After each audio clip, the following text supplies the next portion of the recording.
back to today's Daily Dose of Market Insights. Very good morning. I'm Kelvin here. Today will be the Wednesday, the 24th of September 2025. So before we kickstart our gist of today's Daily Dose, let's have a quick look at the disclaimer first. All right, leverage trading carries a high degree of risk and may not be suitable for everyone. Losses can exceed deposits. This presentation is not an offer or solicitation to buy or sell, nor financial advice or recommendation for any investment product, as well as any forecast, prediction, or projection in this presentation is not necessarily indicative of the future or likely performance of the product. This advertisement has not been reviewed by the Monetary Authority of Singapore. Okay, so very good morning. Today will be Wednesday, the 24th of September 2025, and today we will have a full suite of the daily dose that includes all the intraday technical outlook of all the broad-based cross-asset classes that we cover on a frequent basis. So total of them, there will be 12 of them. So before we jump straight into the intraday technical outlook, let's have a recap what has taken shape yesterday in terms of news flow, economic data release, and as well as in today's early Asia session of such releases and data to take into account of their impact on the intraday movement of the broad-based cross-asset classes. So yesterday we do have a slew of PMI data released across the globe, and most importantly, I want to share with you the PMI release, which is being compiled by S&P Global, will be on the US economy. So for the US S&P Global Manufacturing PMI flash data, as you could see on my screen over here, it came in within expectation at 52. Markets also expecting at 52 and slightly 1 point below the previous July print of 53. So indicating that growth in US manufacturing sector is still growing, but at a potential slower pace over here. And most importantly will be the services PMI data for US. Why? Because 3/4 of US economic growth are driven or is driven by services activities. So for the services PMI flash data for US for the month of September as compiled by the S&P Global company, it actually came down slightly below expectation. Market is expecting at 54, 0.5 points below the previous month print of August at 54.5. It came in at 53.9, also indicating lackluster growth trajectory in the services sector of the US economy. So net overall, we start to see growth leading growth indicator, especially the S&P Global Services PMI flash data for US, the growth has started to temper off. So what do we mean by that? So if you look at the trend over here, okay, the 3-year trend. Okay, so do you notice that it starts to be in a, since it's high of 57 plus coming to 57 in December 2024, it starts to actually plateau off and go sideways. That means indicating that growth has starts to temper off. So anything, the thing about PMI data is anything that is above 50 is growing, but when we start to see the trend of the PMI data, if it's not trending higher or trending downwards, that means i.e. at this point in time, yes, it's still holding above 50 level, but the growth trajectory has started to slow down. So that also increases the risk of a slowdown in the US labor market, or the continuation of deterioration in the labor market, given the fact that the last 2 months of MFP data has come in below expectation and unemployment rate rose to a high of 4.3%. So that could potentially keep the Fed, the US Federal Reserve, on the path of monetary policy easing. But what's interesting over here is that yesterday we started to see two conflicting views of two conflicting reaction. I would say not view, two conflicting reaction from the release of taking into consideration of the release of the S&P Global US Flash PMI data for services and manufacturing, and also Fed Chair Powell speech yesterday. All right, so what do I mean by that? So let's take a look at Fed Chair's public speech yesterday. So Fed Chair yesterday, he made a public speech. He was invited to speak in a I think some commerce chamber event. He mentioned that right now the US faces a challenging situation, between that means challenging situation. Number one, we have deterioration in the labor market, all right, over here, as well as sticky inflation due to the current US White House administration policy, a global tariffs policy, pardon me.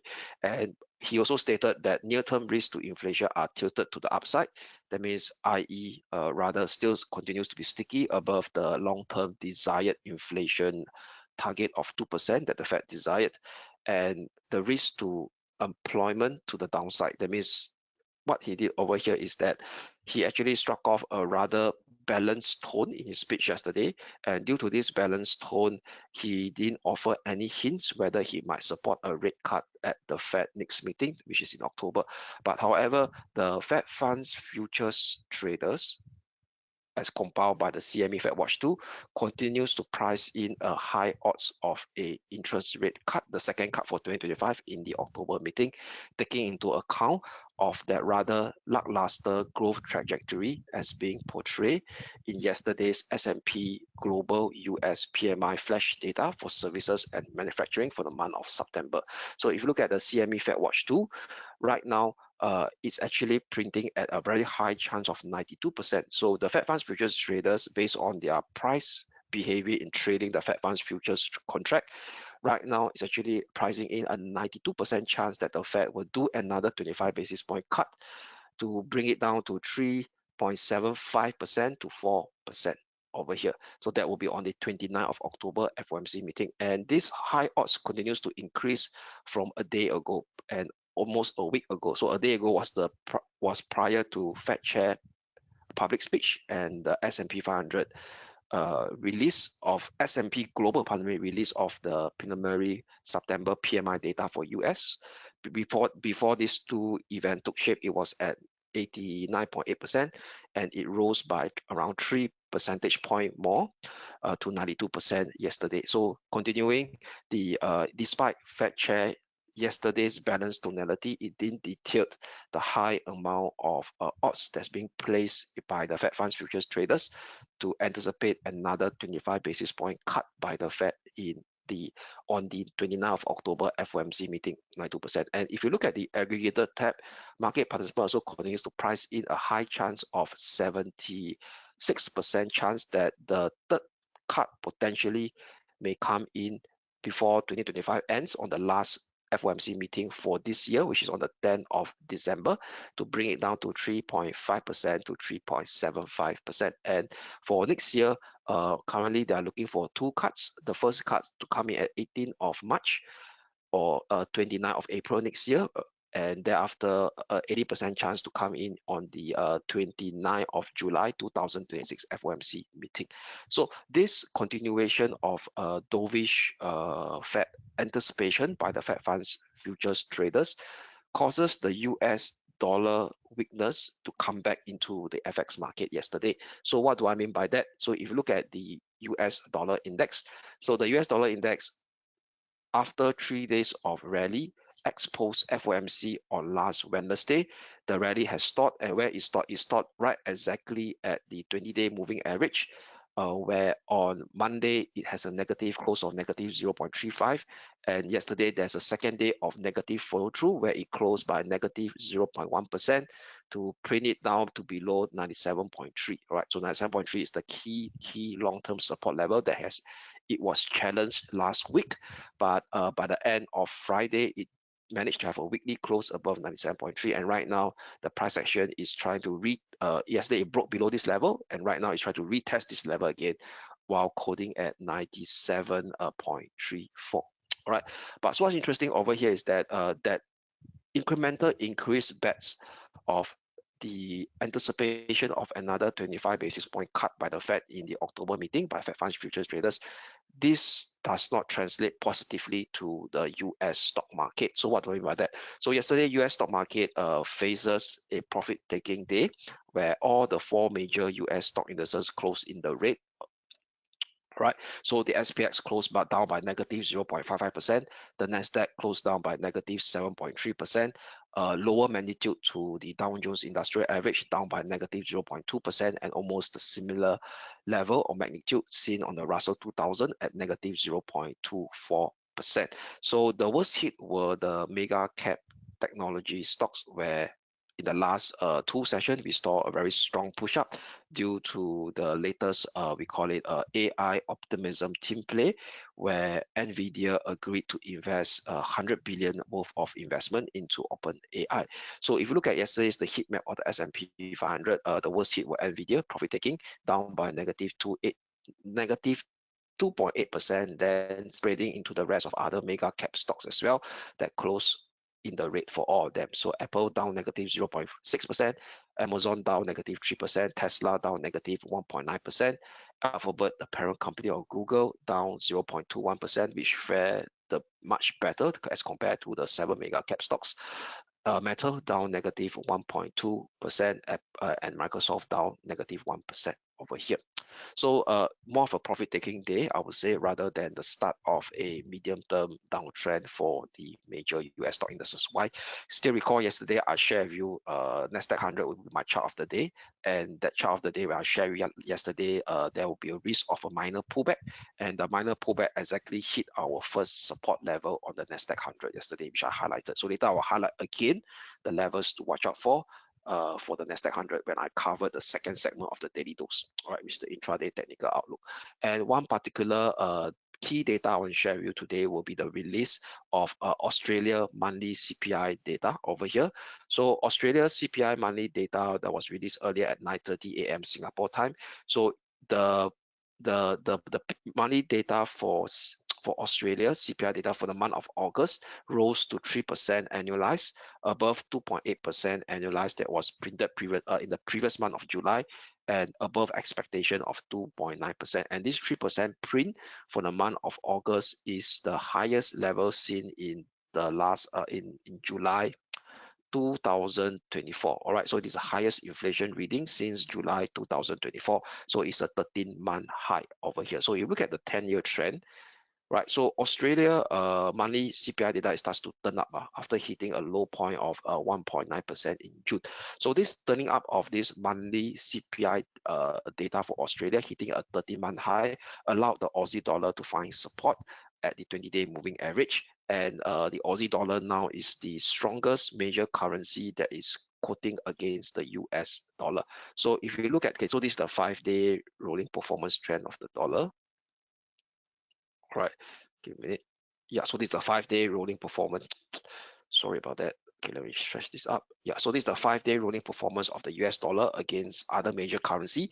As of now, we are speaking 24th of September. So we know that the last 3 days of dollar strength starts to temper off, where we start to see sideways price action movement based on this 5-day rolling performance of all these US dollar strength against this major currency. So if you look at the 1-day rolling performance, taking into account the last 24 hours, the dollar is the weakest against the Aussie. That means, i.e., the Aussie is the strongest right now against the dollar because of the rather high CPI monthly print that is out earlier on, which I shared with you guys. So the dollar is down by negative 0.3% against the Aussie over here, right? Also sucking out some of the dollar strength that is being seen in the last two sessions on the Aussie dollar. All right, so now with that, okay, then there's another particular news flow and share is that could be the news flow that causes also profit taking in the US stock market is Trump decided to actually call off his this Thursday meeting with Democrat leaders in the Senate. As we know that about 8 more days, potentially the US government may start to face another shutdown again unless they raise the budget ceiling. So yesterday, President Trump said Democrats must drop their demands for renewing healthcare subsidies and ending Medicaid cuts before he agreed to negotiate with Senate congressional leaders. So we know that as and when, once the budget ceiling is being hit, the US government may be forced to do a partial shutdown. And with this partial shutdown, potentially we may start to see credit rating agencies giving credit risk score warning to US Treasury long-term debts over here. That means talking about the 30-year Treasury yield and the 10-year Treasury yield may start to see an uptick, and that potentially could translate to a negative feedback loop into the US stock market. So that also potentially explain to us about this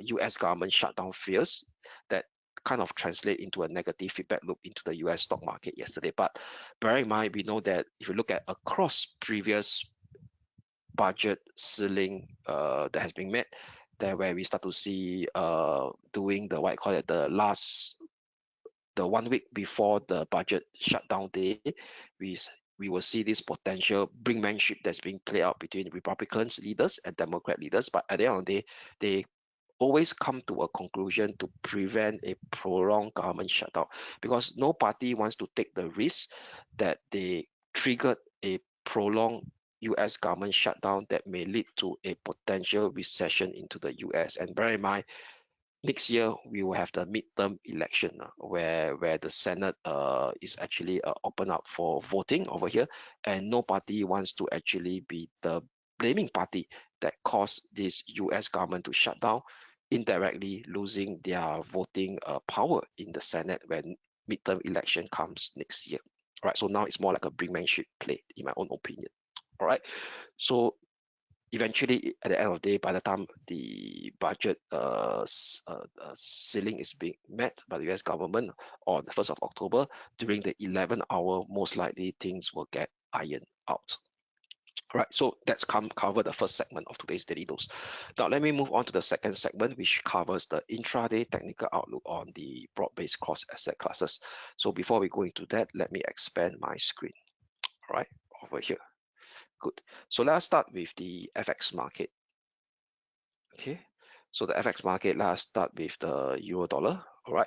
So the euro dollar managed to do a bullish reversal after that sell off, right? Exactly at this rising 20-day moving average over here. So upon this bullish reversal, seems to us that the minor time horizon trend, that means we're talking about the 1 to 3 days trend, has starts to tilted back towards the bulls that are in control after that minor bullish reversal, right exactly at the retest of the 20-day moving average. So with that, this will be my pivotal support for sure at 117.20.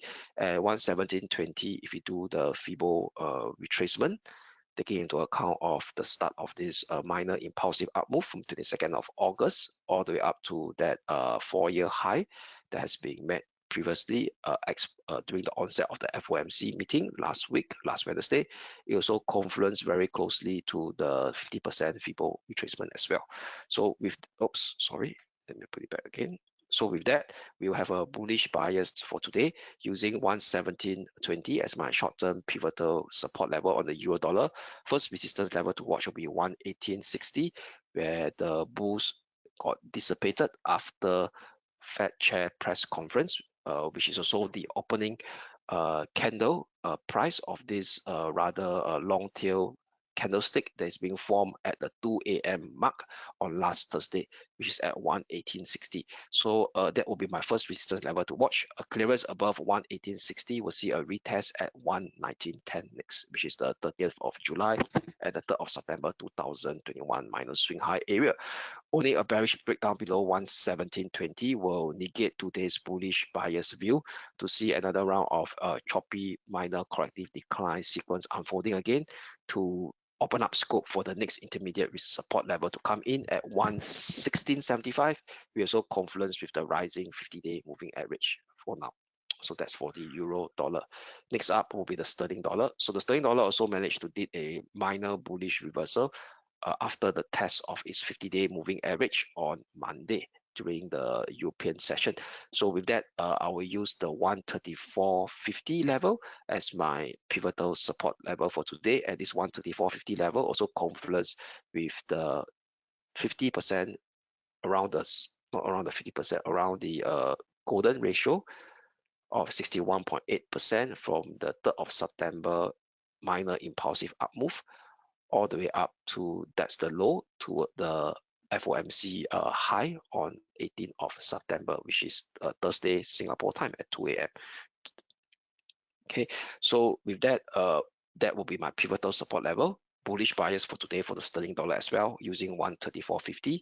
First resistance level to watch will be yesterday's rejection level by the bulls at 135.35. We're so close to the 20-day moving average, where yesterday price action tried to test around it, but can't do a proper bullish breakout. So once we see a potential breakout in today's session, perhaps during the European session at 135.35, we may see a much more increase in odds for this bullish movement to extend further on the upside for the sterling dollar to seek out the next intermediate resistance in the near term at 135.95 next. However, a bearish breakdown below 134.50 will negate or slash invalidate today's recovery scenario on the sterling dollar to see a choppy corrective decline sequence unfolding again to revisit 133.95, which is pretty much close to the medium-term ascending trend line from the low of 13th of January 2025. A breakdown below it exposes the all-important 2nd of September and 3rd of September minor swing low area before the last impulsive up move kick-started at 133.40. And this 133.40, that sell-off was also caused by the spike up in the 30-year UK gilt, okay, due to the risk of the UK budget deficit getting wider. Okay, so that's for the sterling dollar. Next up will be the Aussie dollar over here. So the Aussie dollar also managed to do a bullish reversal right at the 20-day moving average on last Monday and Tuesday. Okay, a test of it. And right now it actually stopped right exactly as the intermediate resistance at 66.20. So with that, I'll be using 65.70, 65.55, which is slightly below the 20-day moving average. So this will be my pivotal support level. Bullish bias for today, a breakout above 66.20, potentially revisit the important major resistance level at 67 figure level, 66.80/67, which got tested on during the onset of the FOMC meeting, but can't maintain that bullish momentum after Fed chair press conference undergo during the last Thursday session Singapore time.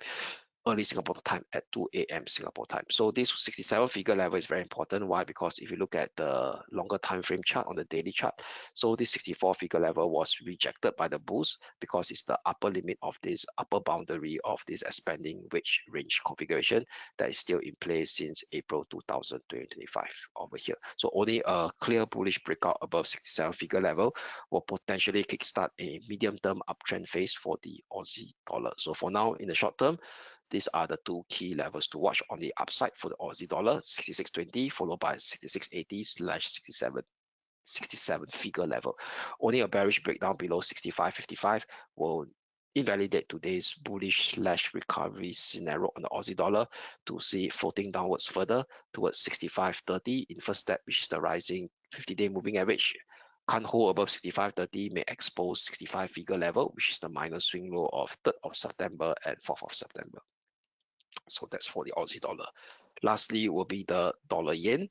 So the dollar yen continues to actually trade sideways. So yesterday it did a slide right below that pivotal resistance zone at 148.75, 148.95, which is also below the 200-day moving average as well, that has kept previous bullish momentum since the push up of 22nd of August over here.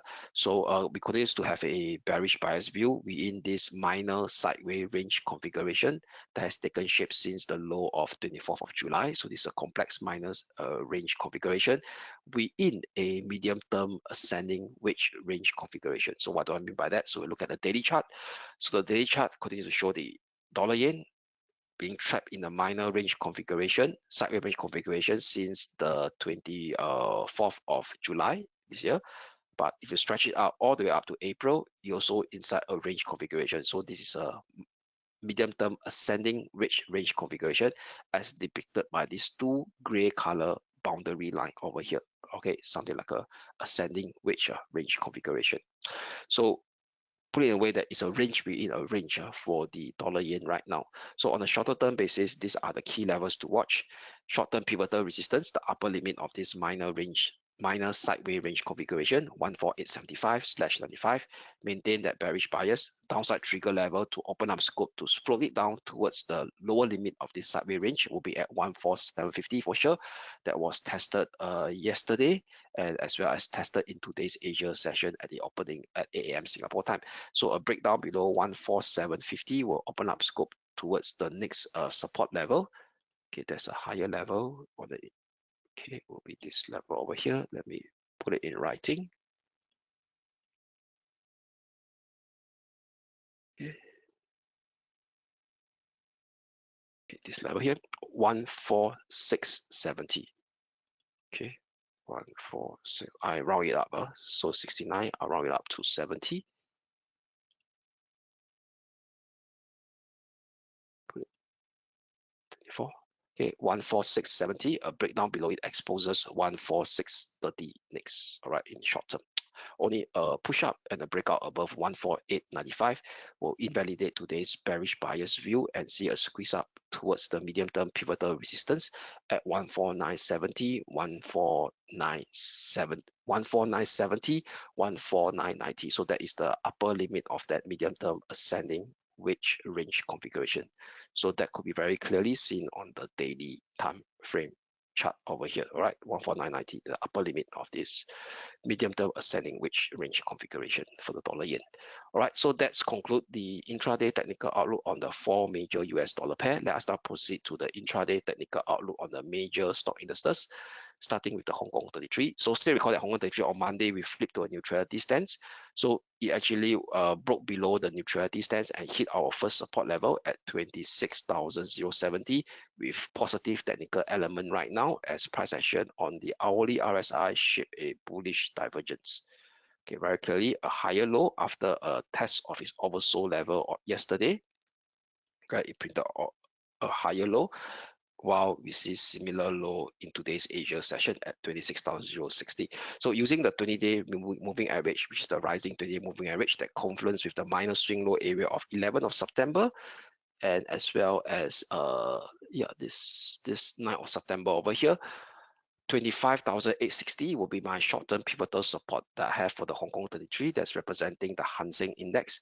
Flip to a bullish bias stance, indicating that corrective decline scenario that has taken shape from a 4-year high that was tested on last Thursday all the way down to the low of this Tuesday more or less has ended, and right now we are potentially seeing the start of another round of minor impulsive up move bullish sequence for the Hong Kong 33.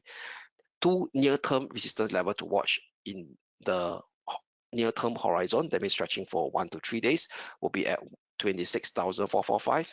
A breakout above it potentially exposes the minor swing high area of 19th of September last Friday at 26,655, followed by the test of the 4-year high area again on last Thursday at 26,940. Only a bearish breakdown below the pivotal support level at 25,860 will invalidate today's bullish bias view on the bullish reversal view on the Hong Kong 33 to see the extension of this minor corrective decline unfolding further towards the downside, revisiting the 50-day moving average and also the next support area at 25,500. 5,500.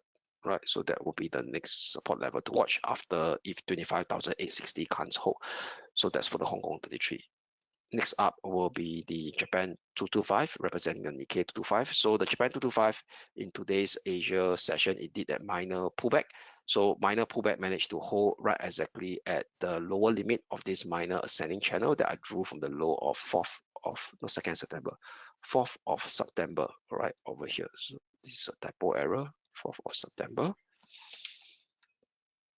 Okay, so still holding above the short-term pivotal support level, psychological level at 45,000. So still no change, still maintain that bullish bias on the Japan 225 using 45,000 as my short-term pivotal support. First resistance level to watch will be at 45,960, which is also very close to the current all-time high that is being seen on last Thursday Expo's FOMC meeting at 45,000. 880, yeah, if not wrong, 45,088, sorry, 45,000, 950, all right, 950. So 45,960, almost the same, which is a Fibo extension level. A breakout above 45,960 exposes the next resistance level at 46,430, 46,580, which is a Fibo extension cluster level, and the upper limit of this minor ascending channel from the low of 1st of August 2025.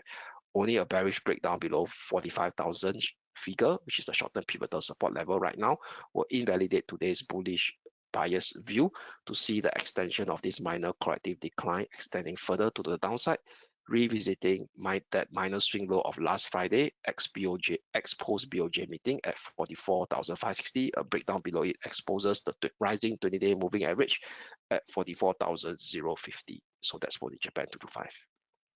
Next up will be the Germany 30. So Germany 30, the previous outlook on Monday, we flipped to a bullish bias view.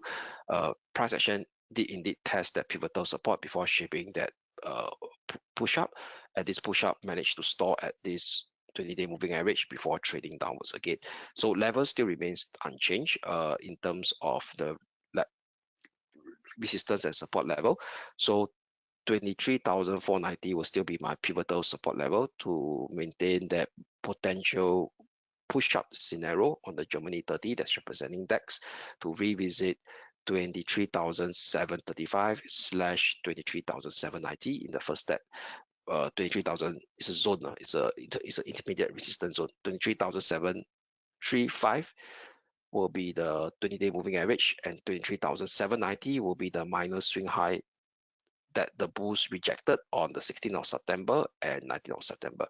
So only a clearance above 23,790, the upper limit of this intermediate resistance zone, will increase the odds of a much more pronounced intraday bullish movement to revisit the next intermediate resistance level at 23,900, which is the minor swing high of 5th of September and 10th of September.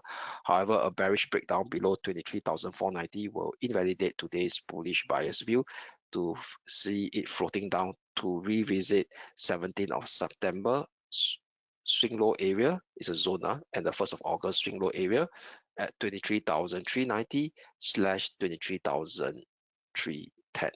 So that's for the Germany 30. Next up will be the US Wall Street Index over here that is representing the Dow Jones Industrial Average. So it actually did the push up as expected, hit our resistance level 46,570, 46,750 / 870 that we mentioned on Monday, where we have a bullish bias, and it did a pullback. Pullback exactly stopped at our first support level at 46,365 before trading sideways. All right, so still no change. The pivotal support will be at 45,110, which is my short-term pivotal support level. That also confluence with the lower limit of this ongoing minor ascending channel that has been in place since 1st of August 2025 low. So as long as 45,110 short-term pivotal support holds, maintain that bullish bias on the US Wall Street 30 for today. Resistance level to watch out for will be at the 46,750, 46,870. Only a breakout above 46,870 potential sees much more pronounced impulsive upmove sequence taking shape towards the next resistance level at 46,160, which is the 1.236 Fibo extension taken from the low of 2nd of September. However, if you start to see a price action breakdown below 45,110, that would invalidate today's US Wall Street 30 bullish bias view to see a deeper minor corrective sequence unfolding, revisiting or opening up scope for a retest of that rising 20-day moving average, which confluence with the next intermediate support zone at 45,780 / 45,690. So that's for the US Wall Street 30. Next up will be the SPX 500 over here. Give me a minute. Okay, so the SPX 500 also did that minor pullback. Minor pullback store at the first support area at 6,670. So still no change, still using that 6,630 as my pivotal support level, which is the also confluence with the lower limit of this minor ascending channel that I drew from the low of 2nd of September. Let me put it in writing. So this will be 2nd of September 2025. All right, over here. So as long as 6,630 short-term pivotal support holds, we will still maintain that bullish bias on the SPX 500. Next resistance level to watch is a zone over here, 6,730, 6,745, which is a Fibo extension level as a head up towards the upper limit of this minor ascending channel that I drew from the low of 2nd of September. However, a bearish breakdown below 6,630 will invalidate today's bullish bias view to see the minor corrective decline sequence extending further as it do that mean reversion decline to retest the rising 20-day moving average. Near-term support level to watch next, 6,580/6,580, which confluence with the rising 20-day moving average. So that's for the SPX 500.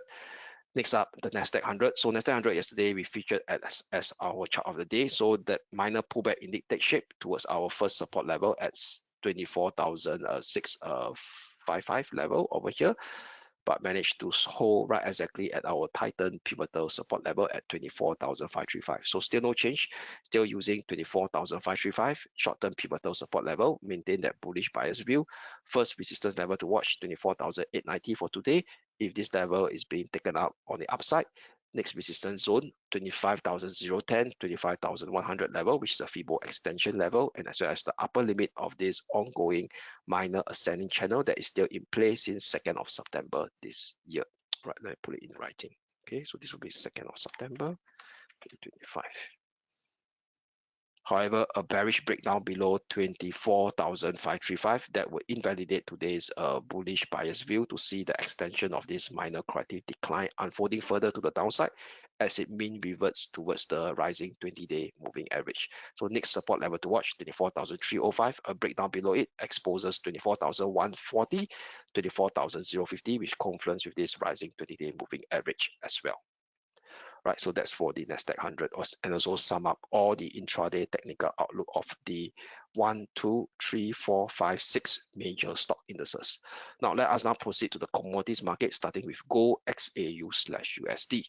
So for gold XAU/USD, in our last detailed daily dose of market insights that we cover on Monday, we have a bullish bias, so hitting our resistance level 3,776 before shaping that minor pullback over here. So given the fact that the RSI has really exited from the overbought level, hasn't reached the oversold level yet, so potentially this minor pullback could extend further towards the downside.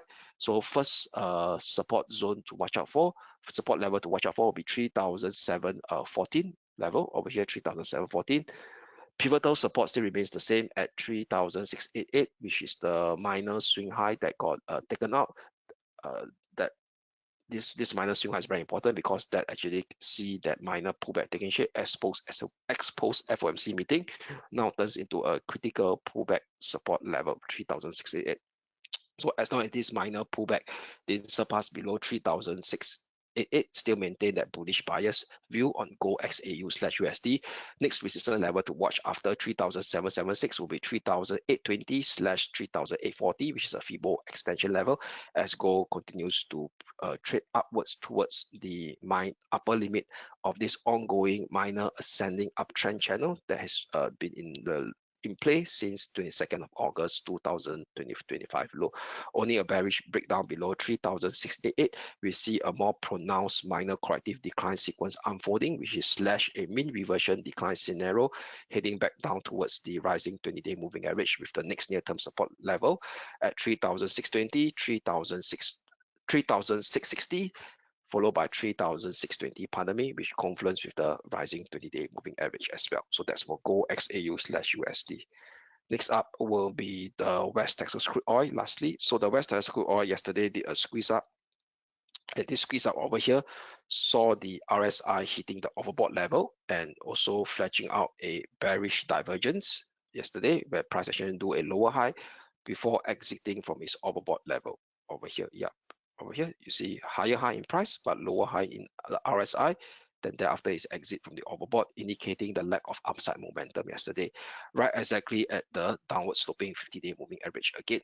So no change, bearish bias using the pivotal resistance zone for today at 64.90, 65.30, which confluence with the downward sloping 50-day moving average. But near-term support level, we have a higher level at 61.40. a breakdown below 61.40 may revisit the important minor range support that has been formed since 5th of September low at 61.80, where it managed to survive on Monday and on Tuesday. So let me put it a zone over here. Okay, so this will be a zone.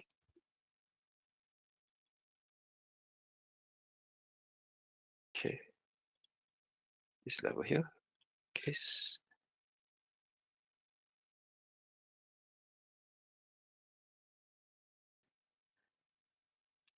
okay, 61.50, 62.50. Yeah. Okay, so this is a zone 62.15, 62.15. Okay, so this will be a zone over here. 62, 62.15 slash 61.85. All right, so it's a zone. Only a bullish breakout above 64.90, 65.30 will invalidate today's bearish view to see a squeeze up to revisit 66 figure level and potentially even 66.90, which confluence with the downward sloping 20-day moving average, and as well as the former major descending resistance that has been in place since 28th of the major resistance that has been in place since the high of 28th of September 2023. So that's for West Texas Oil, and also sum up the intraday technical outlook for all the major cross asset classes. So before we go, let's have a quick look at the economic calendar. What are the key data to look out for today? So for today, as we head into the European session, so European session, we have two key Germany leading economic indicator, which centered on consumer sentiment base. At 4 p.m. Singapore time, we have the info business climate and current conditions. So take this as a business sentiment data for the month of September. So market is looking at a slight improvement to 89.3 from 89 figure for the business climate, and for the info current condition for Germany, slight improvement as well to 86.5 from 86.4 of the print previously in August. So that could potentially influence the euro dollar and the euro crosses and the Germany 30 if these levels came in better than expected. We should see a push up in the euro dollar and a continual push up in the Germany 30 index as sentiment improves, I would say. As we head into the US session thereafter, we will see the weekly EIA crude oil stockpile change that's out at 10:30 p.m. Singapore time that could impact the short-term movement on the West Texas oil. All right, then as we stretch out towards the end, towards the US session, nothing pretty much. And at 4:10 a.m. Singapore time, we have another Federal Reserve official speaking, Fed daily speech. And before the start of and at 7:50 a.m. Singapore time tomorrow, we will have a BOJ monetary policy meeting minutes release for that last Friday meeting over here. So that could potentially influence the dollar yen and the yen crosses. Why? Because last Friday, for the first time in 2025, we see two officials, BOJ officials, dissenting or moving away from the majority thinking, and they actually preferred interest rate hike of 25 basis point to bring the short-term policy interest rate in Japan up to 0.75%. So it's very interesting to see the decision or the debate among the BOJ officials last Friday that could potentially be detailed in the monetary policy meeting release at 7:50 a.m. Singapore time tomorrow. So that sum up today's daily dose of market insights. I'm Kelvin here signing off. So just a heads up, tomorrow I'll be away. So tomorrow there'll be no daily dose, Thursday on the 25th of September, and daily dose will resume again on Friday, the 26th of September. Till then, we shall speak again. So do have a great day ahead, and we shall speak on this coming Friday, 26th of September. This is Kelvin here, signing off. Thank you.